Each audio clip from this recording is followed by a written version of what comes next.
There are moments in life when everything can change in an instant.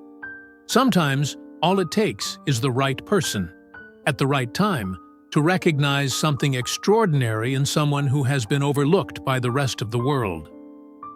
This is the story of an encounter that no one could have predicted, an unexpected collision between one of the most influential figures in the digital age and a man whom society had all but forgotten. What happened next defied all expectations. But before we get there, imagine this.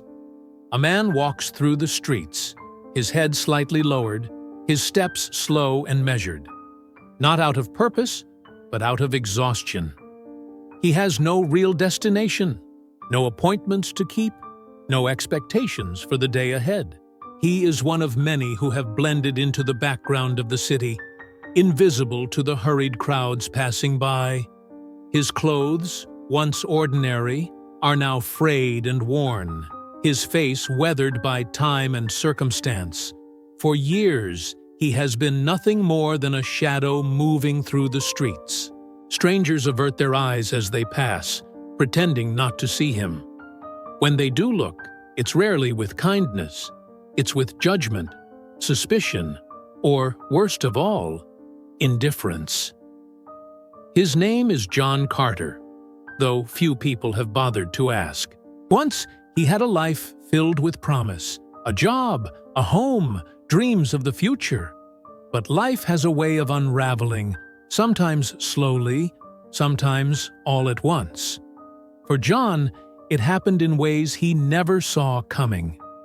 A series of events, one misfortune after another, set him on a path that led here, to the streets, to a life he never imagined for himself.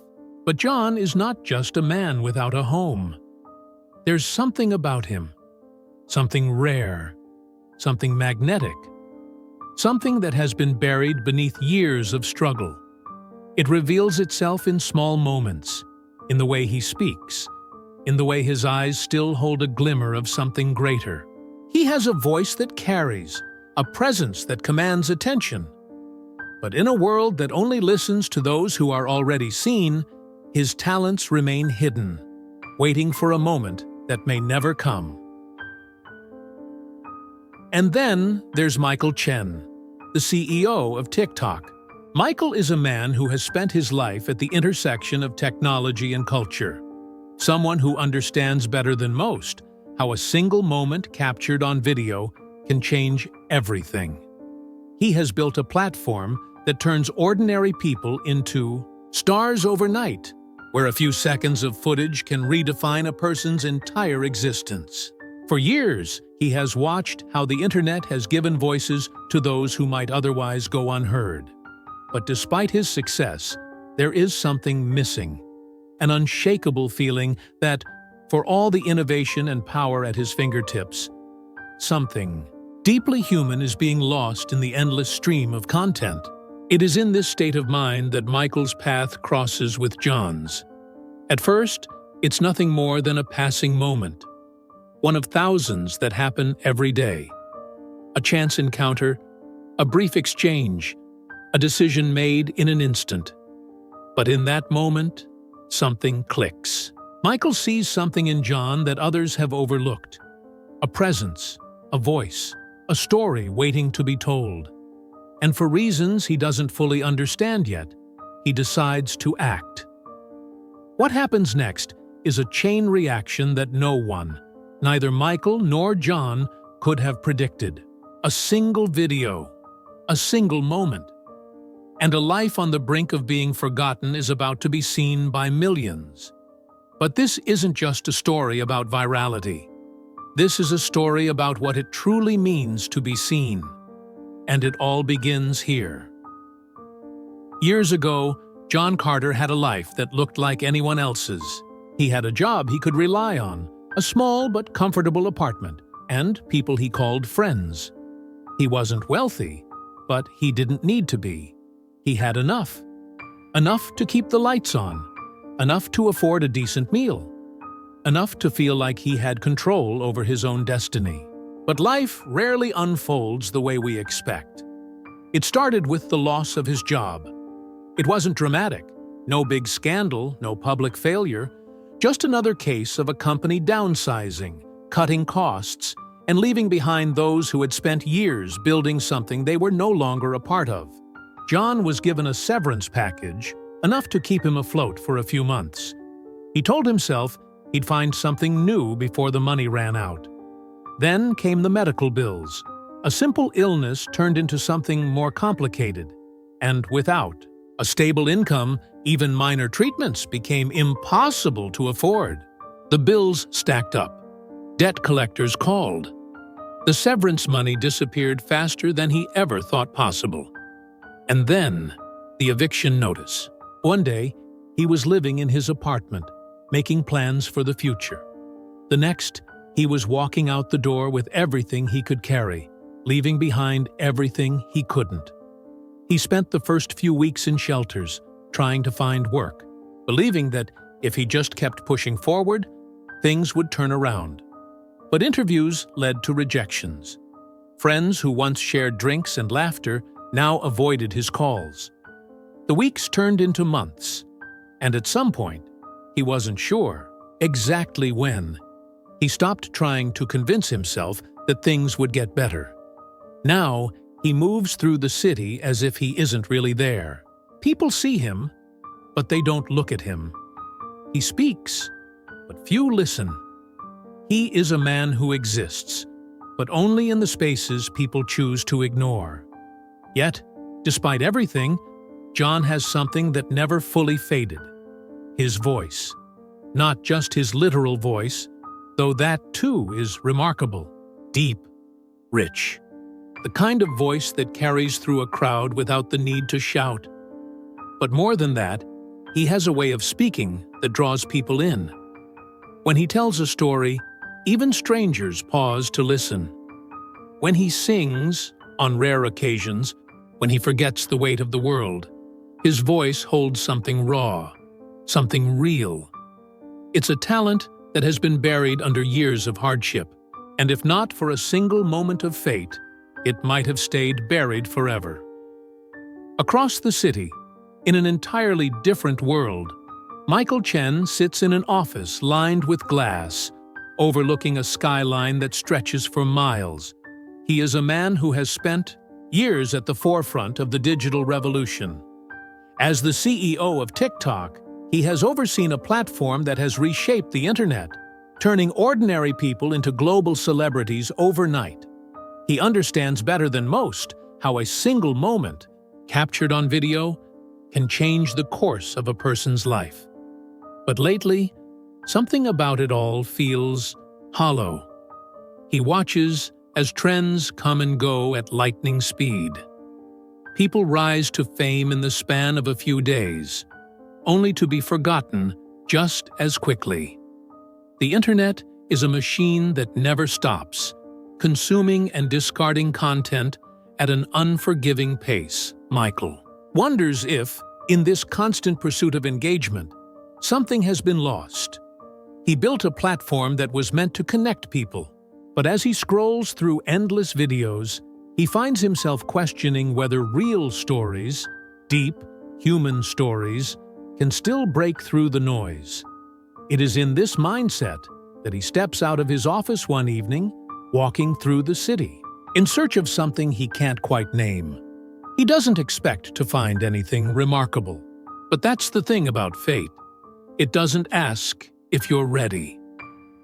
As he turns a corner, he hears a voice, a deep, resonant voice that carries over the sound of the city. He stops. A man sits on the sidewalk, speaking, not begging, not pleading, but telling a story. His words are rich with emotion, filled with something that feels real in a way Michael hasn't heard in a long time. For the first time in a long time, Michael isn't thinking about algorithms or trends. He's simply listening.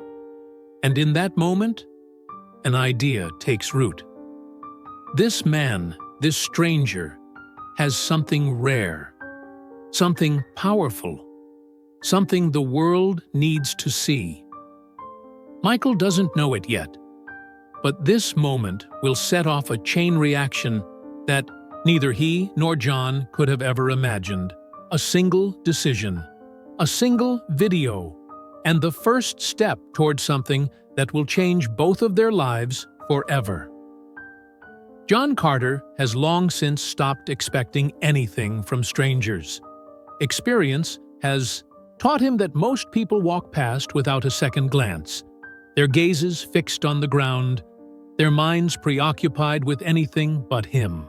The occasional kind soul might offer a few coins, a cup of coffee, or a hurried smile before vanishing back into the rhythm of their lives.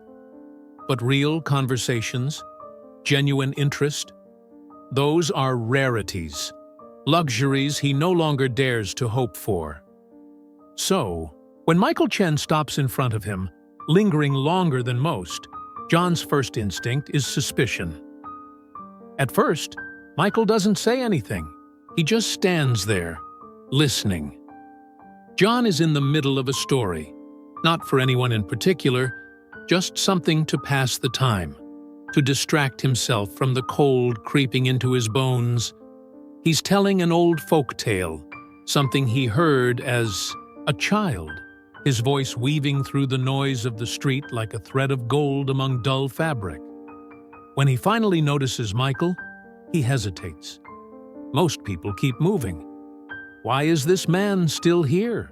Michael is studying him, not in the way that others do, with wary glances or quiet pity, but with something closer to fascination, as if he sees something that John himself has long since forgotten.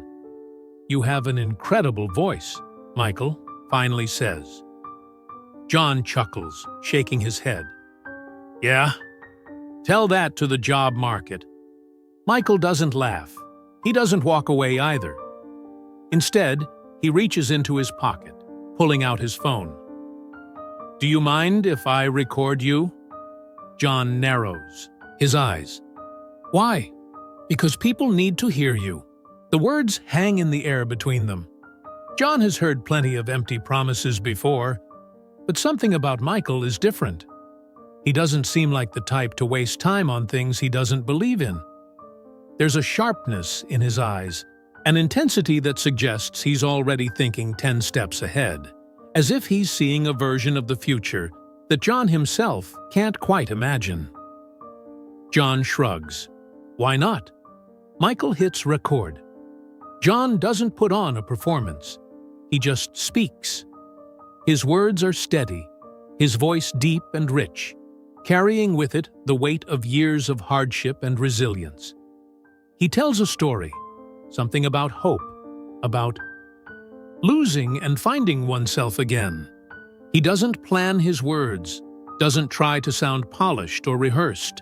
He simply speaks, as he always has, his voice filling the space between them, wrapping around the cold night air like a blanket. Michael listens, and for the first time in a long time, he feels something real. When John finishes, Michael doesn't say anything right away.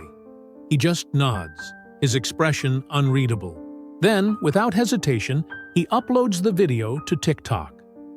John watches, mildly amused. That's it? Just like that? Michael smiles. Just like that. John doesn't expect anything to come of it. He doesn't know that, within hours, everything is about to change. John doesn't think about the video after Michael uploads it. He has more immediate concerns, finding shelter for the night, making sure he has enough to eat, keeping warm as the city sinks into the bitter chill of late evening. He's been through enough to know that promises, no matter how well-intended, rarely amount to much. By morning, everything is different. He wakes to the sound of voices, too many voices, all at once. At first, he thinks it's just another busy day in the city, but then he notices the way people are looking at him. Not with indifference, not with pity, with recognition. Someone stops in front of him, phone in hand. Hey, you're the guy from TikTok, right? John blinks, groggy. What? Another person approaches. Man, I saw your video last night. You're incredible. John frowns, rubbing his temples. The words don't quite make sense. He barely remembers the video. Just a passing moment with a stranger. A brief conversation before they both went their separate ways. But now, as more people gather, their eyes lit with curiosity and excitement, it hits him. Something happened. Somewhere in the distance, Michael Chen is sitting in his office, watching his phone light up with notifications. The video, John's video, has exploded in ways even he didn't fully expect. Overnight, it has racked up millions of views. Comments flood in, thousands of them, from people all over the world. His voice gave me chills. How have we never heard this man before? Somebody give this guy a podcast or something. Michael knew the video had potential, but even he is taken aback by the sheer speed at which it spreads. Something about John, his presence, his authenticity, has struck a chord with people in a way that no algorithm could have predicted. He doesn't hesitate. He calls John. John is still trying to make sense of everything when his old flip phone buzzes in his pocket. A number he doesn't recognize. He hesitates before answering. John. Michael's voice comes through, steady and clear. Are you seeing this? John exhales.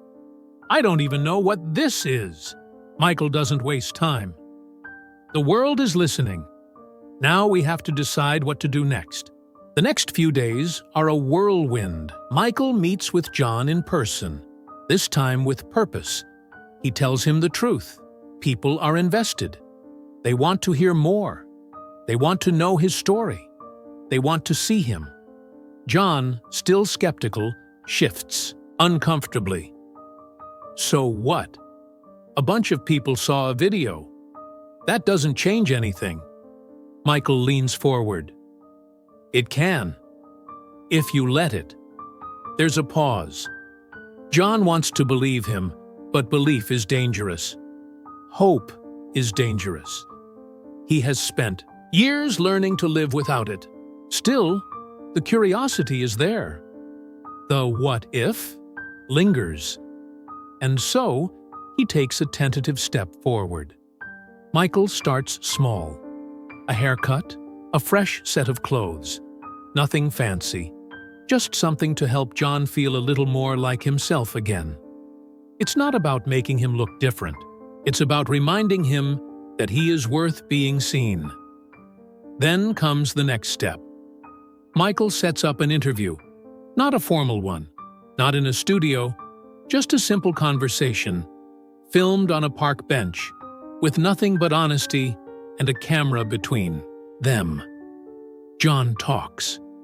Not just about his struggles, but about life. About the things he's seen. The things he's lost.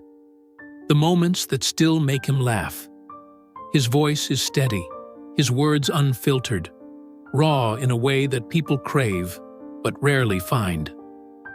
The video goes viral within hours. The comments pour in again, stronger this time. People are connecting to him. They see themselves in him. His pain, his humor, his resilience. It resonates. Offers start coming in. Brands, sponsors, media outlets. Everyone wants a piece of the story. But John isn't sure he wants to be a story. And that's where things start to get complicated. John Carter never asked for any of this. He never expected to go viral, never dreamed that people would care about his story, and certainly never imagined that strangers would be reaching out to him with job offers, sponsorship deals, and interview requests. It all feels surreal, like a dream he might wake up from at any moment. But it's real. Michael keeps him updated every step of the way, laying out opportunities with the kind of strategic precision that built TikTok into the empire it is today. This could change everything for you, he says, voice steady but insistent.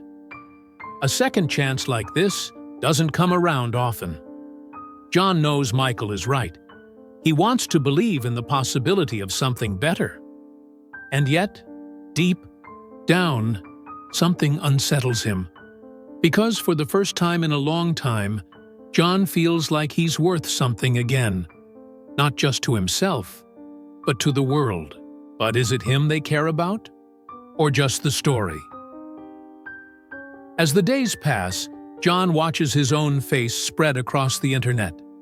News outlets run headlines about the homeless man with the golden voice. People dissect his past, pulling whatever scraps of information they can find. Strangers debate his life choices in the comment sections of viral clips. Some people celebrate him, moved by his resilience. Others question his worthiness. Why should this guy get a lucky break when so many others are struggling? The internet, as it always does, splits into factions. John tries to tune out the noise, but it's impossible. Even when he walks down the street, people recognize him. Some offer kind words, but others are different. He sees the skepticism in their eyes, the unspoken questions. Does he deserve this? Is this just another temporary success story waiting to collapse? The attention is suffocating. One evening, John vanishes. Michael arrives at the small apartment they had rented for him, a modest space meant to help him transition off the streets, and finds it empty. The bed is still neatly made. His phone sits on the counter, untouched. No note, no explanation. He's just gone. John finds himself back in the one place he promised himself he'd never return to: the streets. Not because he has to, but because, deep down, a part of him still feels like he belongs here. Success, attention, admiration. These things are foreign to him now. The streets, for all their hardships, have been his reality for years. They make sense.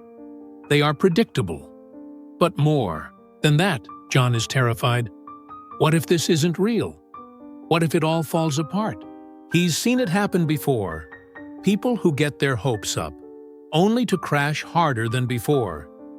He's survived by expecting nothing. Hope is a dangerous thing when you don't know if you can hold on to it. And so, he disappears. For days, Michael searches for him. He calls, he checks shelters, he asks around. The internet buzzes with speculation. Where did he go?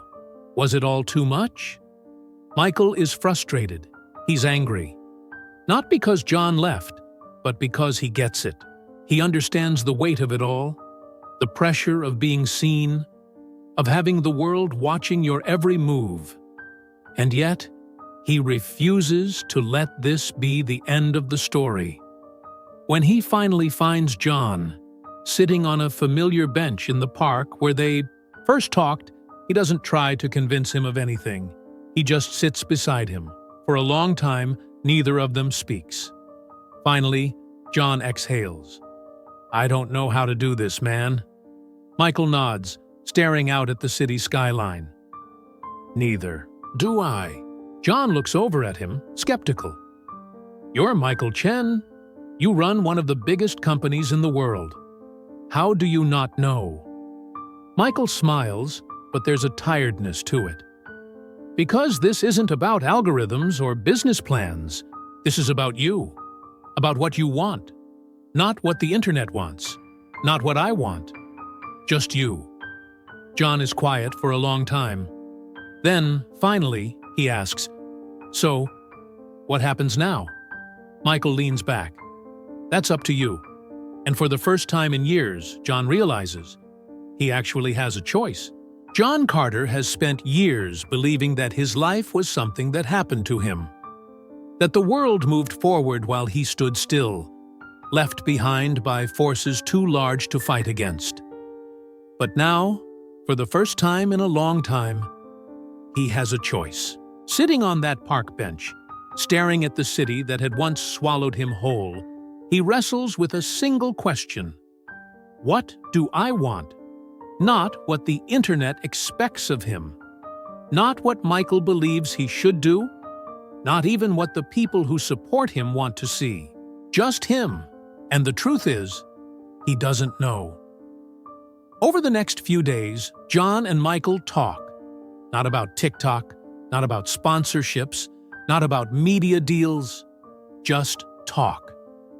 John tells Michael about the life he had before everything fell apart, about the nights he spent wandering the city, about the friendships he formed with others who had nowhere else to go. He talks about the music he used to love, the books he once read, the dreams he let go of because it was easier than holding on to something that might never come true. And Michael listens, really listens. Then, for the first time since all of this began, Michael makes a different kind of offer. No cameras, no interviews, no deals, he says. Just a fresh start, on your terms. John hesitates. What's the catch? There is no catch. Michael exhales. I can't promise this will be easy, but I can promise that you don't have to do it alone. John doesn't go back to the streets. He doesn't become a flashy influencer, nor does he chase viral fame. He turns down the sponsorships, the brand deals, the media appearances. Instead, he takes things slow. Michael arranges for him to stay in a small apartment, funded quietly, away from the noise of the internet. No headlines, no spectacle, just space to breathe. And then, step by step, John starts building something new. It begins with small speaking events, community gatherings where he shares his story, not as a polished social media persona, but as himself. He finds work, something stable, something that allows him to stand on his own 2 feet again. And, as months pass, he reconnects with the parts of himself he had lost. His love for storytelling, his passion for connecting with people through words. One day, months after their first meeting, Michael receives a message. I think I'm ready. Let's do something real, not a viral stunt, not a fleeting moment of internet fame, something that lasts. John launches a small podcast, not under the bright lights of Hollywood, but from a humble recording studio in the heart of the city. It's not flashy, not driven by algorithms, but it matters. He doesn't just tell his story, he tells others. People like him. People who have been forgotten, ignored, dismissed. The podcast doesn't explode overnight. It doesn't break records or dominate trending charts. But it grows, steadily, authentically. And most importantly, it makes a difference. One day, Michael visits John at the studio. He listens as John records an episode, his voice as powerful as ever, filled with warmth and depth. Michael smiles.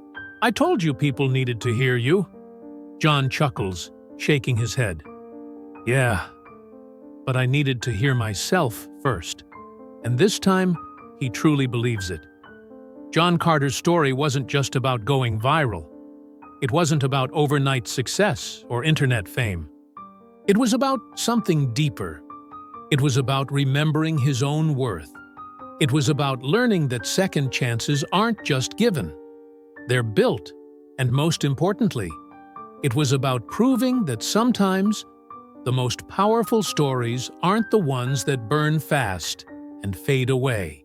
They're the ones that last, because John Carter's story, like all great stories, is still being written.